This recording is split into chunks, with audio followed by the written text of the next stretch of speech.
Margaret Truman was born into presidential history, the only daughter of Harry S. Truman and Bess Truman. She didn't just sit quietly in the shadows of the White House. No, she sang, wrote bestsellers, hosted her own radio shows, and even became a mystery novelist who made Washington, D.C. her murder playground. So how did this president's daughter go from soprano soloist to true crime sensation? This is the full story of Margaret Truman, a woman whose life was anything but ordinary. Margaret Truman was born on February 17, 1924, in Independence, Missouri. She was named Mary Margaret in honor of her aunt and her maternal grandmother. Her early years were rooted in small-town life until her father was elected to the U.S. Senate. From 1935 onward, her life split between Missouri and Washington, D.C. During the school year, she bounced back and forth between public schools in Independence and the elite Gunston Hall in D.C.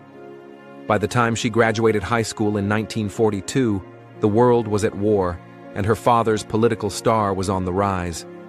She enrolled at George Washington University, earning an Associate of Arts in 1944, the same year her dad became vice president.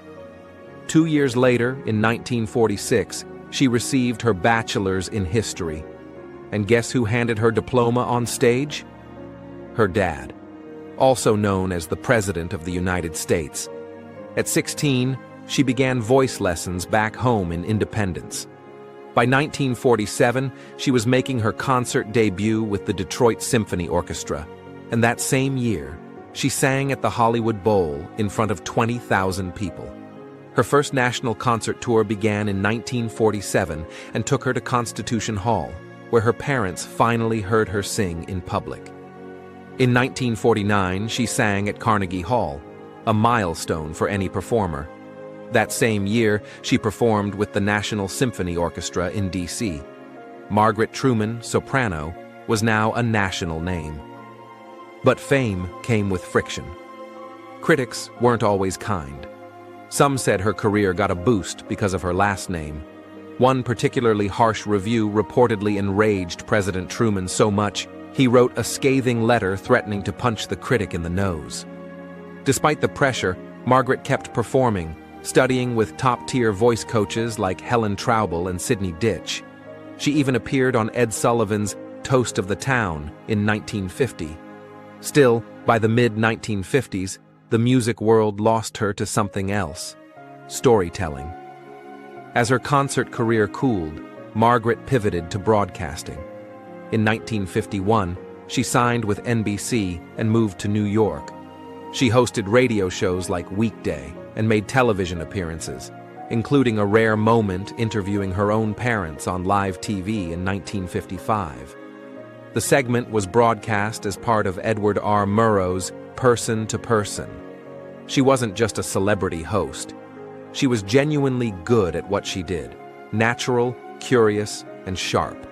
In the 60s, she hosted Authors in the News, interviewing top writers for a daily 5-minute radio program broadcast on more than 100 stations. That's not something you coast through on name recognition alone. In 1955, Margaret met E. Clifton Daniel, a journalist with the New York Times. They married the next year in Independence, Missouri, in a modest Episcopal ceremony. Clifton later became chief of the Times Washington Bureau, and together they had 4 sons: Clifton Truman Daniel, born 1957, William Wallace Daniel, born 1959, Harrison Gates Daniel, born 1963, Thomas Washington Daniel, born 1966. They had 5 grandchildren, and despite their demanding careers, the Daniels kept a relatively private family life. After her father left the White House in 1953, Margaret and Clifton moved to New York, where they stayed for most of their lives, except for a stint back in D.C. in the 70s when Clifton returned to Washington. Tragically, Margaret's son William died in 2000 at age 41. Her husband, Clifton, passed away that same year. It was in her writing that Margaret really made her mark. Her first book was Souvenir, Margaret Truman's Own Story, 1956, a memoir. But that was just the beginning. In 1969, she wrote White House Pets, a charming nonfiction book. She followed that with Women of Courage, 1976, and a full biography of her father, Harry S. Truman, 1973. Later, she penned Bess W. Truman, 1986, honoring her famously private mother. But the real twist? Margaret Truman became one of America's best-selling mystery writers. It all started with Murder in the White House in 1980, a political thriller that drew on her deep knowledge of Washington's inner workings. It was a hit. She followed it up with over 25 more books in her Capital Crimes series. Murder on Capitol Hill, 1981. Murder in the Supreme Court, 1982. Murder at the National Cathedral, 1990.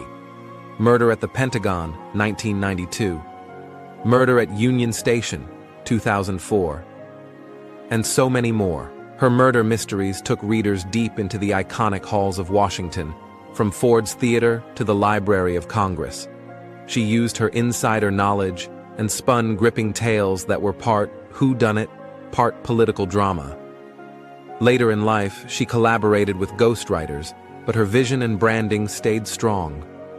The books kept selling. Margaret never let her father's memory fade. She served as secretary to the board of the Harry S. Truman Scholarship Foundation and was on the board of the Truman Library Institute. In 1983 and 1984, she helped lead the Truman Centennial celebrations, marking what would have been her father's 100th birthday. She was awarded the 1984 Harry S. Truman Public Service Award, a recognition that likely meant more than most. She also edited deeply personal collections of her father's writings, Letters from Father, 1981, Where the Buck Stops, 1989. Through those works, we saw a different Harry Truman, not just the president, but the dad, the man who worried, joked, and gave advice in his own blunt style. Margaret Truman. Daniel spent her later years continuing to write, speak, and advocate for the causes she believed in. She remained a force in the literary world and a link to one of America's most consequential presidencies. She died in Chicago on January 29, 2008, at the age of 83. Her ashes were interred alongside her husband and parents at the Truman Library in Independence, Missouri. Margaret Truman was many things: first daughter, performer, journalist, author, wife, mother, historian. But above all, she was her father's daughter, and one of the most quietly influential women